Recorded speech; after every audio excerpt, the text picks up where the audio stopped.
వరలక్ష్మి వ్రతం అంటే ఏంటి? దీన్ని మనం శ్రావణ మాసంలోనే ఎందుకు చేస్తాం?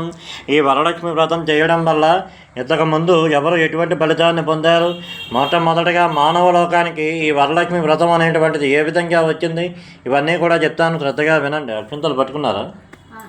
పట్టుకోండి అమ్మ, పర్వాలేదు. ఆవిడ కూడా అయిపోతుంది.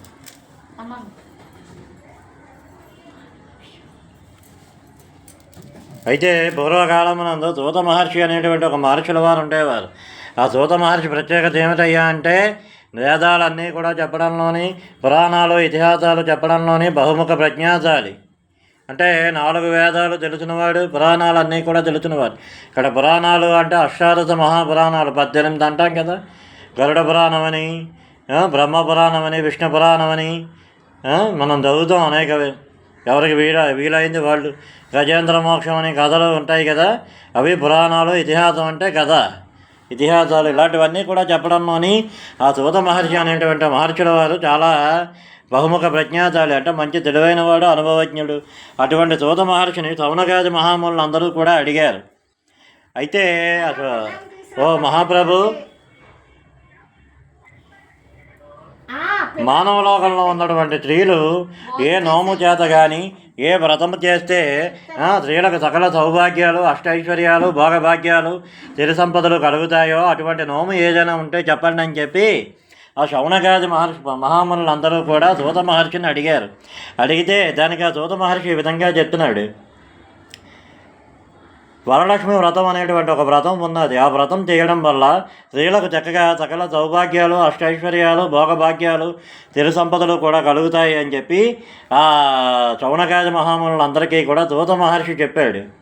చెప్తే అయితే ఈ వ్రతాన్ని ఎవరు, ఎప్పుడు, ఎక్కడ, ఏ విధంగా చేయొచ్చు, ఎవరు చేశారు, ఈ వ్రతం చేయడం వల్ల, ఈ నోము నోచుకోవడం వల్ల, ఈ వరలక్ష్మి పూజ చేయడం వల్ల ఎలాంటి ఫలితాన్ని పొందారో అది కూడా మీరే చెప్పండి మహాప్రభు అని చెప్పి ఆ శౌనకాది మహామునులందరూ సూత మహర్షిని అడిగితే అప్పుడు ఆ సూత మహర్షి ఈ విధంగా అంటున్నాడు. గంధమాన పర్వతాల మీద పార్వతీ పరమేశ్వరులు ఇద్దరు కూడా 12:30కి పిల్లల్ని భోజనానికి కరెంట్ ఆఫీస్ అబ్బాయిని కూడా ఆడికి పర్మిషన్ అడిగేసింది రండి, ఆడి బ్యాగ్ పట్టుకుని వచ్చేస్తారు. మన పిల్లలు భోజనం చేసి వెళ్ళిపోతారు, పంపించమనండి. అయితే ఆ శౌనకాది మహామునులందరికీ సూత మహర్షి చెప్తున్నాడు. పార్వతీ పరమేశ్వరులు ఇద్దరు కూడా గంధమాన పర్వతాల మీద ఉంటారు కదా, వాళ్ళిద్దరూ కూడా మామూలుగా యథాప్రకారంగా జీవనం సాగిస్తూ ఉంటే ఒకరోజు పార్వతీదేవి పరమేశ్వరుడి దగ్గరికి వచ్చి, అర్ధనాథీశ్వర, నమస్కారం చేసుకుని, పరమేశ్వర, ఈ యొక్క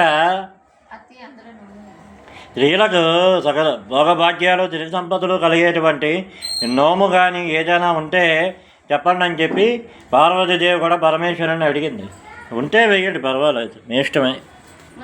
కొంచెం ఆయిల్ వేయండి అమ్మ రత్న గారు, రెండిట్లోనే చూడండి. పార్వతీదేవి కూడా ఆ విధంగా అడగగానే అప్పుడు పరమేశ్వరుడు ఈ విధంగా చెప్తున్నాడు.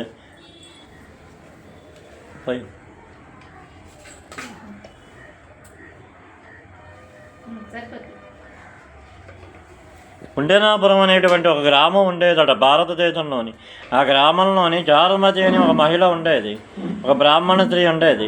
ఆవిడ ఒక ప్రత్యేకత ఏమిటయ్యా అంటే ప్రతిరోజు కూడా ఉదయాన్నే వేకువజామునే నిద్రలేచి శుభ్రంగా కాలగుత్యాలు తెచ్చుకొని తలకి స్నానం చేసి అత్తమామలిద్దరికీ కూడా నమస్కారం చేసి భర్తకి కూడా పాదాలకి నమస్కారం చేసి ఆ తర్వాత భగవంతుడి పూజలు అవి కూడా శుచిగా ఉండి చేసేది. ఏనాడు కూడా అత్తమామలు కానీ భర్తని కానీ ఏ రకంగా కూడా ఇబ్బంది పెట్టలేదు. అత్తగారు ఎన్ని చేసినా సరే, కోపంగా ఉన్నా, సంతోషంగా ఉన్నా ఎప్పుడూ కూడా అత్తగారిని చక్కగా అమ్మలాగా భావించి జాగ్రత్తగా చూసుకునేది ఆ చారుమతి బ్రాహ్మణ స్త్రీ. అర్థమైందండి? అయితే అప్పుడు ఆ చారుమతి తాలూకా పెద్దల యందు ఉన్నటువంటి వినయ విధేయతలు చూసి, అలాగే ఆవిడ చేస్తున్నటువంటి పూజా కార్యక్రమాలన్నీ కూడా ఆ మహాలక్ష్మి, ఆ గౌరీదేవి, ఆ మహాతల్లికి, ఆ జగన్మాతకి దయ కలిగి ఓ రోజు చారుమతి కళ్ళలో కనిపించి ఈ విధంగా చెప్పిందంట. ఓ చారుమతి, నేను లక్ష్మీదేవిని. నీవు చక్కగా పెద్దల యందు నీకున్న గౌరవ వినయ విధేయతలు, అలాగే అత్తమామలకు నువ్వు చేస్తున్నటువంటి పరిచర్యలు, అలాగే భర్తని కూడా ఎంతో గౌరవంగా చూసుకుంటున్నావు. నీ తాలూకా ప్రవర్తనకి సత్ప్రవర్తనకి మెచ్చి నీకు దర్శనం ఇచ్చాను. ఇంకా నీకు భోగభాగ్యాలు తిరి సంపదలు కూడా కలగాలంటే శ్రావణ మాసంలో వచ్చేటువంటి పౌర్ణమికి ముందు, శ్రావణ శుద్ధ పౌర్ణమికి ముందు వచ్చే శుక్రవారం నాడు వరలక్ష్మి వ్రతం చేస్తే తప్పకుండా నువ్వు అనుకున్న కోరికలన్నీ కూడా నెరవేరుతాయని చెప్పింది. అప్పుడు ఆ కళలోనే ఆ చారుమతి కూడా అడిగింది, ఆ వరలక్ష్మి వ్రతాన్ని ఏ విధంగా చేయాలి, ఎప్పుడు చేయాలి, ఎక్కడ చేయాలని చెప్పి అడిగితే, ఇలాగ శ్రావణ మాసంలోని వచ్చేటువంటి పౌర్ణమికి ముందు వచ్చేటువంటి శుక్రవారం, ఏ శుక్రవారం అయినా పర్వాలేదు, మొదటి శుక్రవారం అయినా రెండో శుక్రవారం అయినా పౌర్ణమికి ముందు వచ్చే శుక్రవారం అయి ఉండాలి. అందుకే ఈ ఏడాది పరాభవనామ సంవత్సరం పౌర్ణమే శుక్రవారం పడిపోయింది, 3వ వారం. అర్థమైందండి? పౌర్ణమి నాడు శుక్రవారం పడినా ఆ రోజైనా చేయొచ్చు, లేకపోతే ముందు వచ్చే శుక్రవారం ఎప్పుడైనా సరే చేయొచ్చు అని చెప్పింది. ఇలాగా అమ్మవారి తాలూకా రూపాన్ని, ప్రతిరూపాన్ని ఎవరు స్థాయికి తగ్గట్టుగా వాళ్ళు చక్కగా ఒక బొమ్మ ఆకారంలో చేసి అలా కూర్చోబెట్టి శుభ్రంగా ఒక పట్టు వస్త్రం కానీ చీర కానీ ఏదైనా అమ్మవారికి కట్టి, ఆ తర్వాత మీ దగ్గర ఉన్నటువంటి ఆభరణాలతోటి, సుగంధ పుష్పాలతోటి అమ్మవారిని మామిడి కొమ్మలతోటి అలంకరించాలి. అమ్మవారికి ఎంతో ఇష్టమైనటువంటి ఆ కలశాన్ని కూడా అమ్మవారి ముందు పెట్టి శుభ్రంగా షోడశోపచార నామాలతోటి ఆ యొక్క వరలక్ష్మిని పూజించాలి. పూజించే ముందు శ్రీమాత్రే నమః అనుకోవాలి. ఆ తర్వాత సర్వమంగళ మాంగళ్యే శివే సర్వార్థ సాధికే శరణ్యే త్రయంబకే దేవి నారాయణి నమోస్తుతే అని చెప్పి ఆ యొక్క మహాలక్ష్మి మంత్రాన్ని కూడా స్మృతించి ఆ తర్వాత పూజా కార్యక్రమాన్ని ప్రారంభించాలి. లక్ష్మీ గణపతి పూజ చేసి ఆ తర్వాత అమ్మవారి పూజ షోడశోపచార నామాలతో చేసి చక్కగా ఫలములు పాలతో చేసినటువంటి నైవేద్యం ఏదైనా నివేదనం చేయాలి. అర్థమైందండి? అందుకే అమ్మవారికి ఎప్పుడు కూడా పాలతో చేసినవే నైవేద్యం పెడతారు, ఎవరు తెచ్చానుతారు వాళ్ళు. పులిహారని అందరూ అంటారు, కానీ అమ్మవారికి పులిహార కన్నా పాలతో చేసిందే మంచిది. అది కోవా అవ్వచ్చు, పరవానం అవ్వచ్చు, పాయాసం అవ్వచ్చు, ఏదైనా ఎవరు తెచ్చానుసారం వాళ్ళు. అర్థమైందండి? అందుకే ఆ పరవానం చేసినప్పుడు కూడా బెల్లం పరవానం చేస్తే మంచిది. అందుకే కదా ఇందాక మనం నైవేద్యం పెట్టినప్పుడు కదలీ పల అంటే అరటిపళ్ళు, నారికేల అంటే కొబ్బరికాయ, పులిహోర అంటే బెల్లంతో చేసింది, ఏదైనా అవ్వచ్చు. అర్థమైందండి? ఆ బెల్లంతో చేసినటువంటి ఆ పాలతో చేసినటువంటి ఆ పరవాన్నాన్ని నైవేద్యంగా నివేదించాలి. పంచబలములు కూడా పెట్టి నివేదన చేయాలి. షోడశోపచారాల నామాలతోటి అన్నీ కూడా చదువుతూ గంధ పుష్పాలు అక్షింతలు వేసి అమ్మవారిని చక్కగా సంతోషపరచాలి. ఆ తర్వాత పూజా కార్యక్రమం అంతా అయిపోయిన తర్వాత బ్రాహ్మణోత్తముని దక్షిణ తాంబూలాలు ఇచ్చి ఆశీర్వాదం తీసుకోవాలి. ఆ తర్వాత భర్త పాదాలకు నమస్కరించి అమ్మవారి దగ్గర ఉన్నటువంటి ఆ 9 అంగుళాల తోరాన్ని కూడా కట్టుకోవాలి. 9 వరుసలున్న తోరాన్ని చేతికి కట్టుకొని చక్కగా భర్త పాదాలకు కూడా నమస్కరించి భర్త ఆశీర్వాదం కూడా తీసుకోవాలి. సాయంత్రం ఆ పని చేయండి అతను వచ్చాక. తీసుకొని ఆ తర్వాత అత్తమామల ఆశీర్వాదం కూడా తీసుకోవాలి. ఆ తర్వాత అమ్మవారి ప్రసాదాన్ని ఆరగించాలి. ఈ ప్రకారంగా వరలక్ష్మి వ్రతాన్ని ఎవరైతే చేస్తారో వాళ్ళకి చక్కగా కోరిన కోరికలన్నీ కూడా తీరతాయి. వాళ్ళకు సంతానం కూడా మంచి వృద్ధిలోకి వస్తుందని చెప్పి ఆ యొక్క పరమేశ్వరుడు పార్వతీదేవి చెప్తున్నాడు. చూసావా దేవి, చారుమతి బ్రాహ్మణ స్త్రీ ఎంత మంచిదో, అత్తగారిని బాధలు పెట్టినా సరే అత్తగారిని గౌరవించిందా కానీ ఏనాడు కూడా తోలనాడలేదు. అలాగే చుట్టుపక్కల స్త్రీలందరూ కూడా ఆ యొక్క అమ్మవారి అనుగ్రహం వల్ల, చారుమతి దయ వల్ల వాళ్ళు కూడా ఈ వ్రతాన్ని చేశారని చెప్పి పరమేశ్వరుడు పార్వతీదేవి చెప్పాడు. అయితే ఇదంతా కూడా చారుమతి కళ్ళలోకి రాగానే అమ్మవారు అంతర్ధానం అయిపోగానే చారుమతికి తెలివి వచ్చింది. తెలివి రాగానే నిద్ర లేచి చక్కగా అత్తమామలిద్దరికీ కూడా చెప్పింది.